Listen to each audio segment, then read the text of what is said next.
What is up, everyone? Welcome to this episode of Over the Top Rope. I have got my man, the starving artist, Mike Magnum. How are you, my friend? I'm doing great. Thank you so much for having me. How are you? I'm good, man. Nice 85-degree day here in North Carolina, so can't beat Oh, that. that's nice. That sounds good. Yeah, we linked up through a friend on Twitter. Was looking for a guest, and here you are. And I posted about it earlier, but you're the first, I guess, like true veteran that I've had on here. So I'm excited, man. Oh, thank you, man. I'm honored. Thank you so much. It One of the things I wanted to ask you as a veteran, me personally, I absolutely hate driving. Whether it's like if anything past like 30 minutes, I'm like, God, I just want to turn around and go home. And I'm sure over your career, you've made some good distant travels. How did you deal with the road trips? The 4, 5, 6, 8 hours. I didn't mind it, man. I always liked traveling. I always liked the open road and just kind of like rolling with the windows down, blasting your music. Like I used to, if I had to do trips that were far, like 8 hours, I've done 16 hours. I would leave overnight in the middle of the night. I just pull an all nighter and drive on the open road and just, I loved it, man. That was one of my favorite parts. Now, not so much, but Yeah, and that's interesting, because I obviously, much like wrestling, there's people, who don't mind driving, and there's people that like driving. So I guess that it makes sense that you like driving, having to travel. yeah, yeah. We got a comment already. Somebody just stumbled upon the live. That's always a good thing. Thanks for being here. Yeah, yeah. It's always good when people stumble on because then they're like, dang, there's Magnum.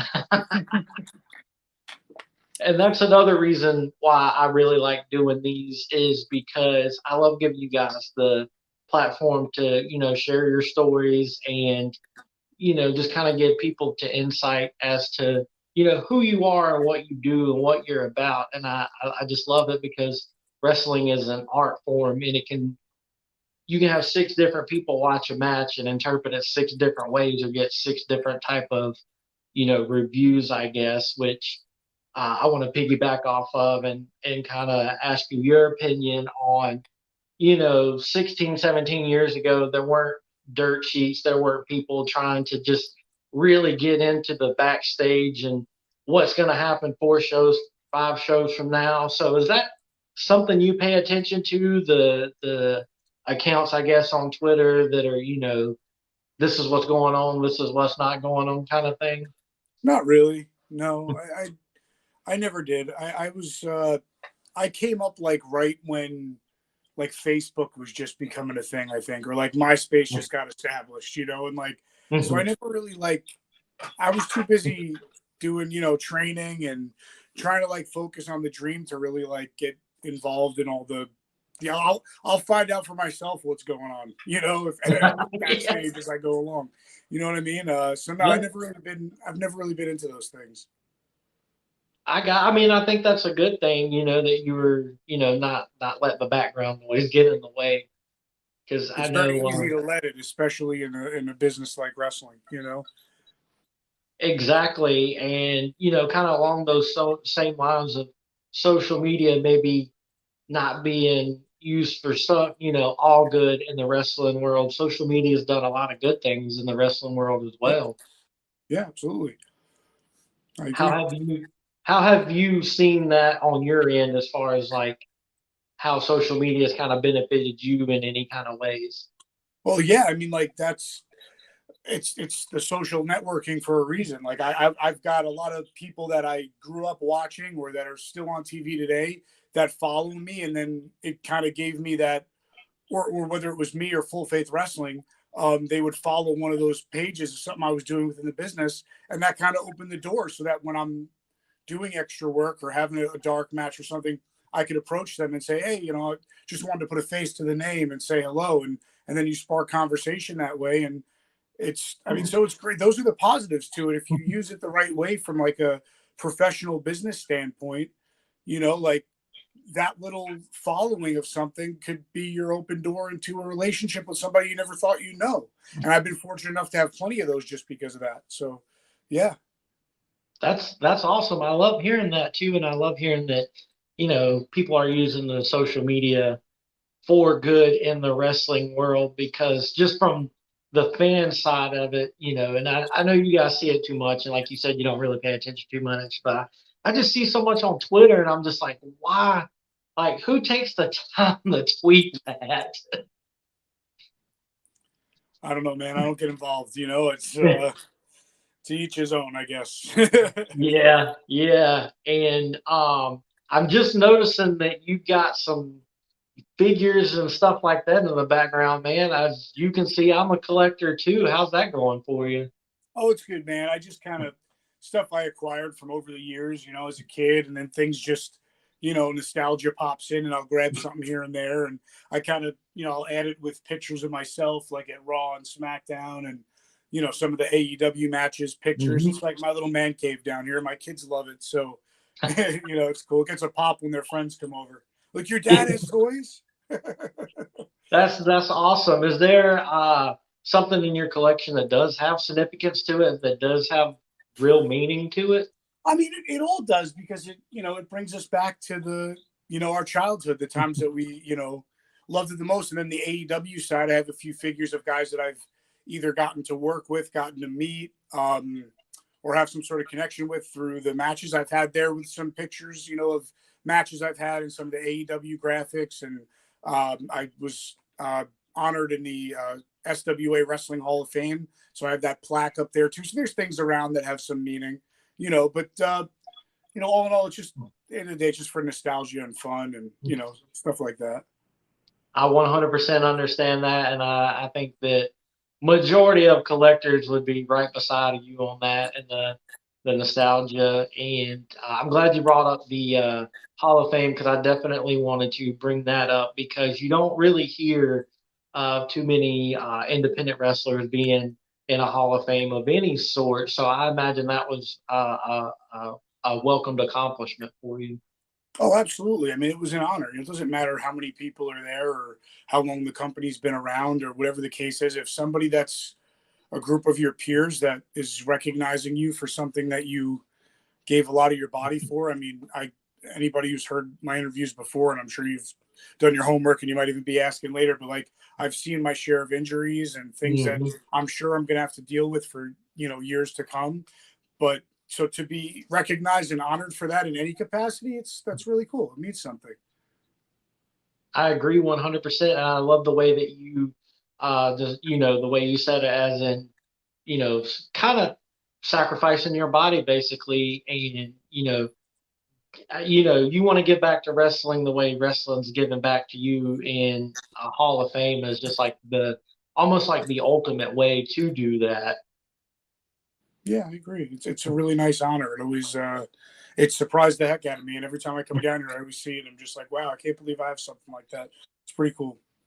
Was that something you had thought maybe would happen or could happen, or never even entered your mind?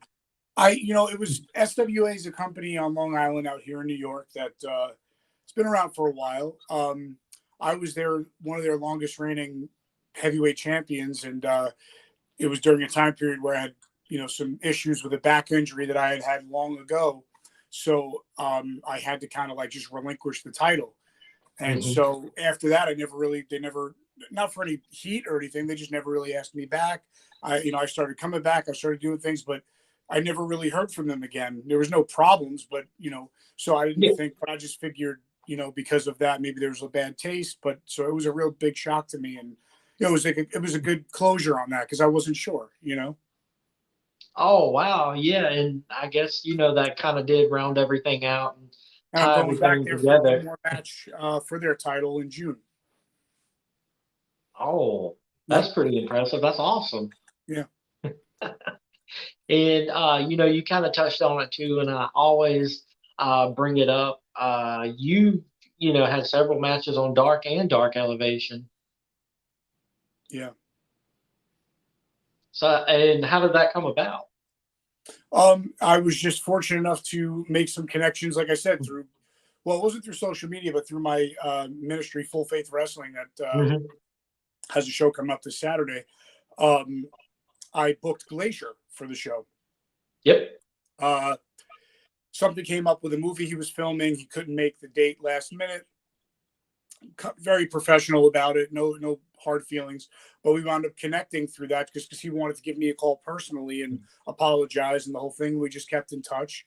And when AEW started doing their dark things, Ray at that point, Glacier had kind of taken me under his wing. And when the time came, I at that point, I think I was 15 years in. And, it was just one of those moments. The pandemic was going on. That's when the Starving Hmm. Artist was born. For all that time before, I was your hero, Mike Magnum. I didn't really know who I was. I knew I could do the moves. I knew I could draw emotion through telling the story in a match, but I didn't know who I was from a character standpoint. Um, Hmm.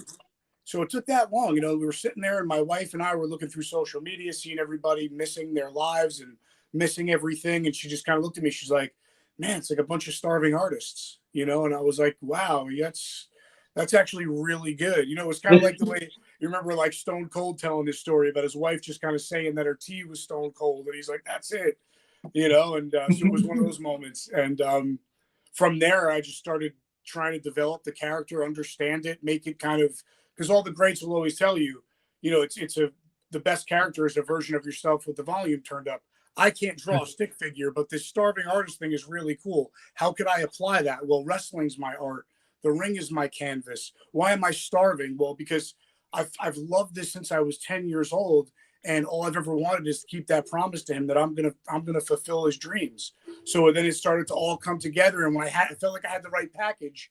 I'm an old school guy. I made a resume, a cover letter, took pictures, all my stuff. I mean, I'd done so much extra work and had a tryout for WWE at that point. Did the NXT tryout with Johnny Gargano. Him and I wrestled each other. After the match, I think it was when he got signed, if I understand it Hmm. right. It was the same class as Matt Riddle and Drew Gulak, Tommaso Ciampa, a lot of the guys that are there now. Um, so I had all that on my resume. So I was like, this should help. I brought it to Ray, who was at the time training at the Nightmare Factory Hmm. with QT and Cody, and he presented it to them. And just based on the fact that they were like, wow, nobody does stuff like this anymore, they gave me a shot. And after that, it was just me networking, and just trying to stay in people's minds, stay pleasantly persistent. And then I had asked Cody to watch a couple of my matches, which he's been just such a stand-up, like man's man. He did and was so kind. And he asked me back a few times. And then it was just from there, just a snowball whenever they started traveling again and they would think of me. I was blessed enough to be able to go and keep living the dream. That's probably one of the greatest stories I've heard since I started, Oh, thank you, man. interviewing wrestlers. From your wife coming up with the yeah, out of thin air, kind of like clicking with the gimmick, and then you handing in the resume, and just it all coming together. And that's why I love it, man. It's just you can put all that together, and I think to me, I think it makes it even more impressive that it happened after 15 years, because I could probably throw a rock and hit 40 guys that think just because they've been doing it for 15 years that they, deserve all the pops and the accolades and everything. But man, that's a phenomenal story. Thank you, man. I mean, I'd be lying if I said there wasn't times I thought I deserved more than I had. But it's you're not fighting against anybody. Sometimes you'll sit there and be like, "Wow, this guy's only been doing this 3 years or 6 months or whatever," and they're getting these opportunities. But it's like, you're not competing with everybody else because we have to work together in this. If we're not working together, then we don't. It's not going to flow right. Your enemy is yourself. Your biggest competition is you. So it took me having to change the way I thought and my mindset towards things to really, and also my pride too to ask because you don't know if you don't ask. And Yep. I had everything put together. I had taken the time, but it was hard even then having that relationship with him to even ask like, "Hey Ray, would you mind passing this along?" Like it took a lot of interchange too. But with the pandemic, we had the time to do it, right? So Yeah. yeah. And I think that speaks volumes, to also how you are as a person and how you view yourself in your career, that you didn't just kind of sit back and have the pity party and say, I've been doing this for so long. I've wrestled this guy, that guy. I've wrestled in front of this person. Why hasn't happened to me? Why isn't it my turn yet? And I think that speaks volumes, honestly. Thank you, man. And I'm a man of faith too, and I'm not one. And anybody who knows me or works for Full Faith with me, I don't shove my belief in anybody's face or try to, but I believe, like, it's like the same thing I said before. If you don't know, if you don't ask, if you you ask God for something, I believe he gives it to you. He puts it in a package, he sends it to you, but he doesn't give you a tracking number and doesn't tell you when it's coming. So if you have faith, you have to just know it's coming. If it's been 15 years, if it's been 17 years, if I still feel like there's something there, then it's coming. I don't think, again, I don't think the God that I believe in and I serve would have me chasing a hamster wheel for nothing, So as long as I could do it, I'm going to do it. And my kids think I'm a superhero. So, I mean, I can't, that's even better than anything. The first time I wrestled in an arena was at one of the AEW dark matches I had. And all that time, I had never performed in front of an arena. So it was like, to be able to do those things and have those memories for my kids. And even the first time that I sat down and got to watch the match I had for my first match on Dark, just sitting there by myself, and my wife was watching with me, but it was like I was able to just look at my younger self next to me and go, "Hey, buddy, we did it. See, we got there." Like those milestones I never thought I'd have. So it's, how could I not keep going, right? Like, you have to. And I think that's also a wonderful thing that you're still putting that time into your career that we're 15, 16, 17 years later, you still are having those first moments and, you didn't, like I was saying before, get beside yourself and saying, I've been doing this for 12, 13 years and this guy that just graduated 6 months ago is on AEW in front of, a couple of hundred, couple of thousand people. Why am I not? And you just kept grinding and pushing to have all of those first moments and all of those memories. Just, God, man, I love it. Thank you, man. It means a lot. Thank you. And you have mentioned Full Faith Wrestling a couple of times, and I'm not going to let that go without talking about it, man. Let's talk about Full Faith Wrestling. Yeah, well, we have a show coming up this Saturday afternoon.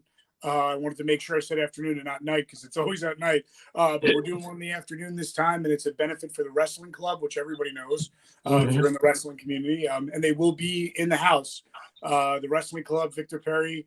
Yep.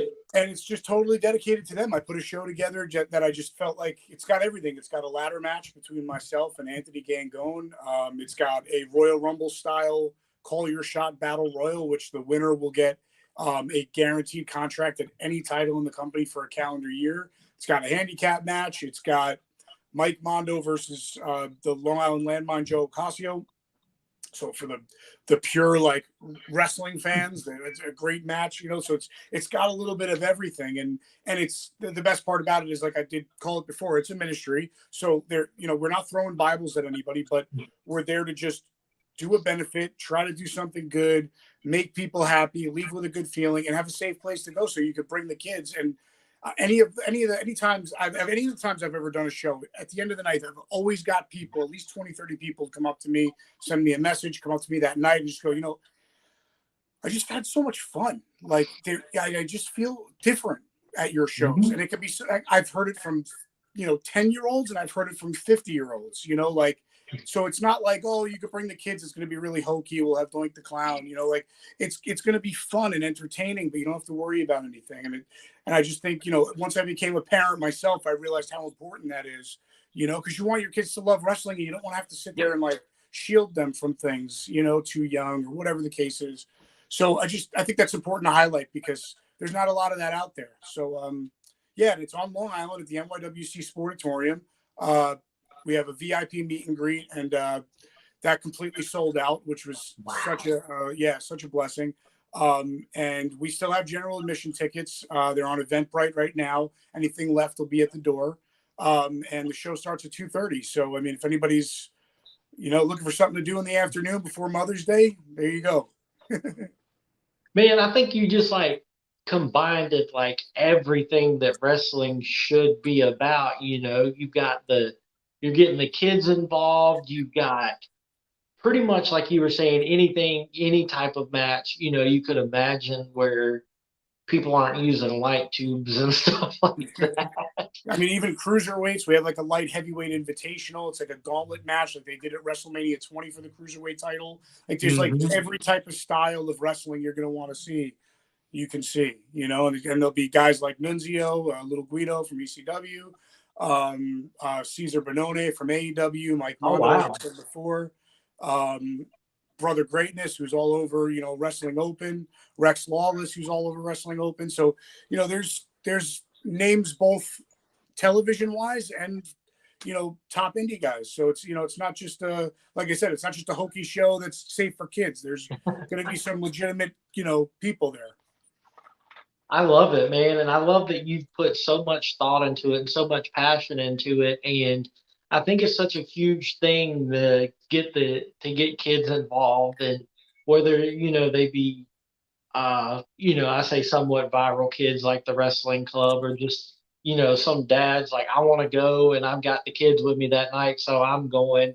And it's just you're putting it all together, man. And I absolutely hate that I can't make it, because that's like right up my alley. Because I love independent shows, and that was what I love so much about AEW Dark and Dark Elevation is you really got to see guys and girls that are at the best at what they do, but there's a whole group of people out there that think that WWE and AEW are it, and if you're not there, then you're just not wrestling. But independent wrestling, man, that's why I love it, because you can build a show to draw the kids in and leave them feeling something and leave them excited.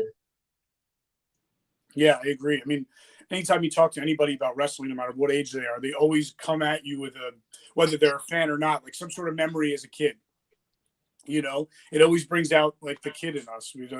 My dad or my grandpa or whatever it was. So like that's what it's about, and that's what we all Mhm. are. Every single one of us is the little kid that fell in love with this and never gave up on it. All of us. I mean, we're playing characters. We're doing the thing. That's the little kid in us wanting to show off and be a part of it. So I mean, it doesn't matter how old we are, how tough we think we are. That's all. That's what we are. We're just fulfilling the little kid dream in all of our hearts. So I mean, why not keep it that way? Why not keep it, the focus on the next generation of kids that have that same passion and that want to enjoy what we do.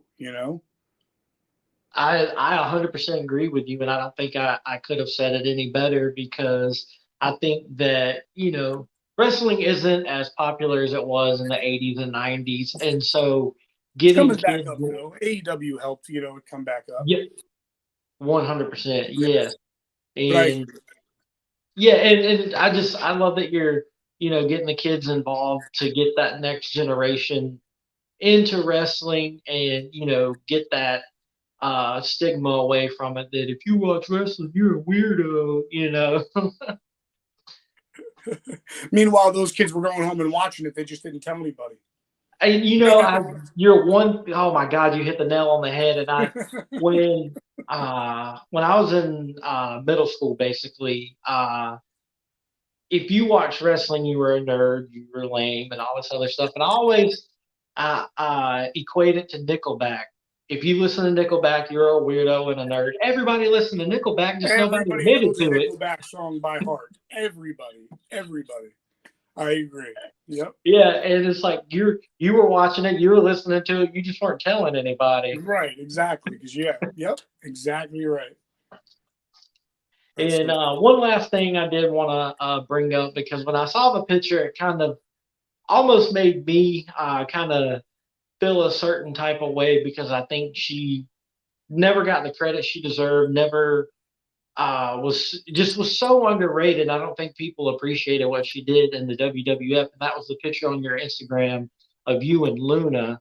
And I think when it comes to I say WWF women's division, people automatically think of like Sable and Jacqueline and Trish, but Luna was so just like pivotal to a women's division, and getting that women's division and even a women's title introduced to the WWF. So how was that being around her?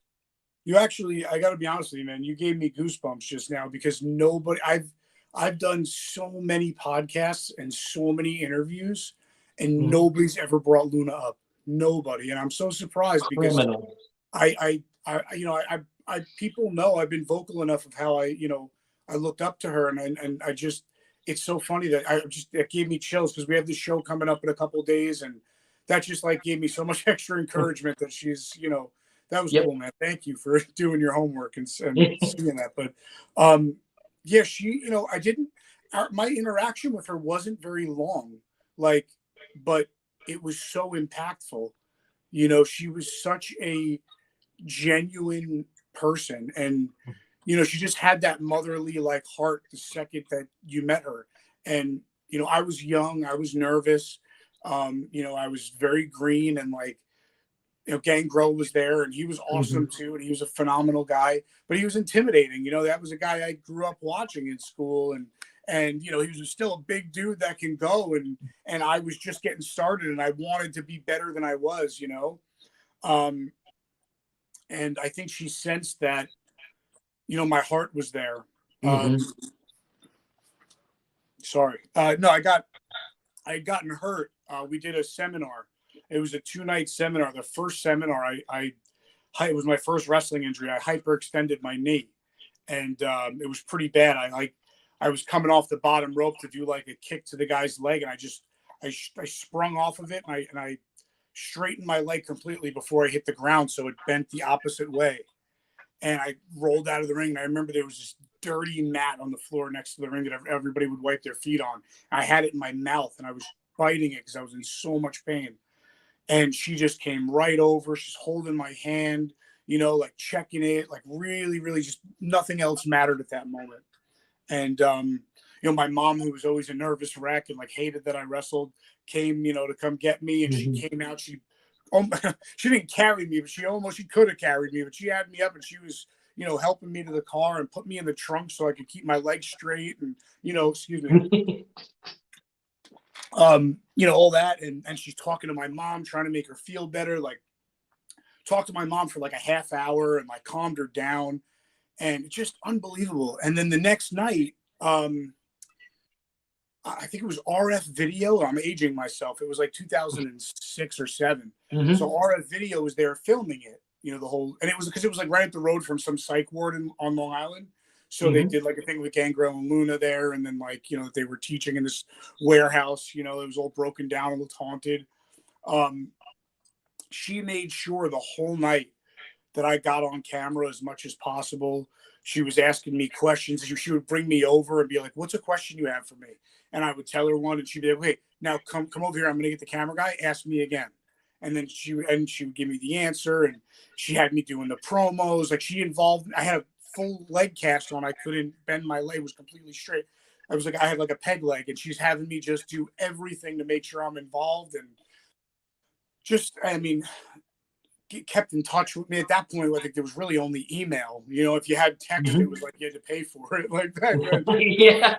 Um, we would keep in touch via email, and then we just kind of lost touch for a while. The mutual Mhm. friend that we had that was kind of like keeping her contact information between them, kind of, we lost touch. So then by default, her and I did. And it was, like I said, MySpace was just a thing at that Mhm. point. So there wasn't that social media connection. And then when I heard that she passed away, I was just devastated. And I wish I could have been able to share the stuff that I've been able to do, the fact my kids, and I just wish we could have kept in touch because she was just like, you don't really get like you always hear about people saying Vince is like a father figure to them and stuff like. You don't really ever hear like, oh no, she was like a motherly figure, Mhm. like, but she was in the Yeah. business, like my mom is fine. Like I've always had my mom in my life, nothing like that, but just in the industry, it felt like I had that kind of, my parents got divorced when I was young. So it was just me, my sister, Mhm. and my mom. So I was kind of used to being around, that female, like feeling comfort. So it was Yep. nice in such a hard business that I was kind of in the beginning struggling in a lot because it was a very, I expected the physical, but it was a very mentally taxing, thing to get yourself involved in too. So it was nice to have that, but I appreciate that, man. And I don't know if you guys know, I do like so I did I do that triple snapmare that I do. It's like I snapmare one way, snapmare another way, and then instead of the third one being a snapmare, I just do a knee to the face. Mm-hmm. So that there was a guy that I used to wrestle with a lot of the indies that did that move. He retired. I kind of took it over, but wanted to do it in a different way and make it my own as a Mm-hmm. tribute to Luna, because she always did those triple snapmares with the girl's hair. And so that's anybody from now on. You see me do that's a tribute to her, and I want to throw a couple more of her moves into my move set too. But I know I went off on a tangent there, but I've just been waiting so long for somebody to ask me about her. But yeah, I agree with everything you said. She was a pioneer, and she should be in every Hall of Fame in the world, and I Absolutely. think she should be talked about a lot more than she is. 100%, 100%. And the two stories you told now with her, and then kind of how your gimmick came into, that's 1000% the reason, I do these podcasts and interviews. And And I don't mean to cut you off either, but I want to put her over a little bit more. She yeah, was the reason I was like the kid that had to deal with my teachers in school, that like if I had to do a presentation on a book report, that I could do it after school in front of just them. Like I couldn't talk in front of people. I always had to sit in the back of the classroom because I would feel like everybody was looking at me, like I was very, very like socially yep. not there. And wrestling, like I'm sure a lot of guys would say, it broke me out of my shell in a lot of ways, because you could be somebody else. But the talking for me, I was like, I have to try to find a gimmick that does not talk, because I can't do it. And when she gave me certain advice, things like that, and I remember after she passed, I was like, I don't care what happens. Even if I get heat with my opponent, like anytime I had an indie show of indie booking anywhere, I would ask the promoter, can you take 2 minutes? Even if you take 2 minutes off my match, can I just have like 2 minutes on the mic when I first come out? And like anytime they would say yes, I wouldn't plan anything. I would throw myself to the wolves and just go out and be like, you have 2 minutes. Your opponent's pissed at you, and so you better have something entertaining and good to say. So, that was because of her too. That's absolutely amazing. And I saw the picture, and it was just maybe it was because it was in kind of a black and white filter. It was just the way you were in the picture, and it was the way she was in the picture, and the caption you wrote. It just looking at it and just reading it felt more than just like you backstage at AEW Dark and just walking past like QT and them saying "Good job, kid," and then walking on. It just when I looked at it, when I read it, I just felt so much more than that, than what was there. And if that's what you were going for with the picture and the caption, it absolutely went over. It came across very well, and it's just I also wanted to talk about her too, because we do talk about China, absolutely not taken away from any of them, and we talk about China and we talk about Trish and stuff like that, but Luna was in there with the guys and the girls, and I just think she's just so underrated, and it's just criminal in my mind. I agree completely. She should be in every Hall of Fame in the world. Yeah, 1000%. I 100% agree with you, and I'm definitely glad I brought it up now to get that story, and it just makes that picture and the caption just mean 10 times more than it did just initially on the surface. Thanks, man. I appreciate that. Absolutely. That's going to do it for this episode, man. I absolutely appreciate you taking the time to hang out and talk with me. And, we talked about Full Face Wrestling. You guys have got the benefit show coming up for the wrestling club. What else do you have coming up on the horizon at the time? So as of right now, I have the show this coming Saturday afternoon for the wrestling club, and then I have like I was saying before, SWA Mm-hmm. June 16th. I believe it's a Friday. I'll be challenging their heavyweight champion Pancakes for the SWA heavyweight title. Pretty cool Mm-hmm. story there. I never like we said, I never lost the title. I relinquished it, and I think that's always kind of been in the back of Pancakes' head. Like I've beaten a lot. He's beaten a lot of people. He's had the title for a while. But after I came back for the Hall of Fame, and I've known him forever, him and I trained right at the same time in the same school. And so I think it always kind of sat with him like, he never really lost it. So like there's that asterisk next to his, championship run until if he can beat me, so until June 16th, we'll find out if I should have never lost it in the first place or if he deserves to have it. So it'll be nice. It's going to be a nice couple of months of wrestling. Sounds like you got a lot riding on this championship match coming up. It could explain a lot. I do. I also have a lot riding on the ladder match because Anthony Gangone's a very serious competitor and he's very unpredictable. And I have a ton of respect for him. And the stakes for that match are high because, like we were talking about, Full Faith Wrestling is my baby. And the stipulation for this match is basically, if I win, there'll be a contract hanging up above the ladder. If I win, I can challenge the champion, Joe Ocasio, anytime I want within a calendar year. If I lose, Anthony Gangone will just tear that contract up, and I can never challenge for the championship as long as Joe's the champion.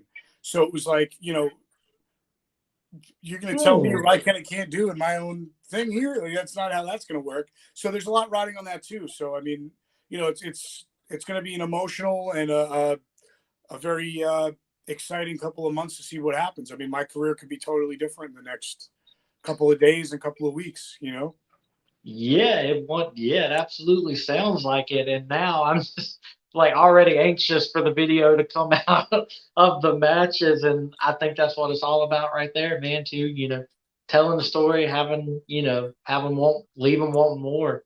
Yeah, thank you, man. I'm excited. I will definitely have it up. I don't know. I'm looking into different ways to try to get it streamed or maybe even not live streamed, but maybe afterwards we could edit it and put it out somewhere. So I'll keep everybody posted. Absolutely. And they can do that by following your social media, just scrolling across the bottom there. Yeah. And I've got it in the description of the video too. So there's really no excuse for anyone watching this to not be able to find you on social media. And I know who you are. I can see anybody who's watching this right now. So if you're watching this, go follow me. Go now. And so I did their homework for them. If they don't follow you, that's just laziness on their part. What can you do? That's going to do it. Like I said, I absolutely appreciate you taking the time to talk to me, my friend. And we will see everyone on the next episode of Over the Top Rope.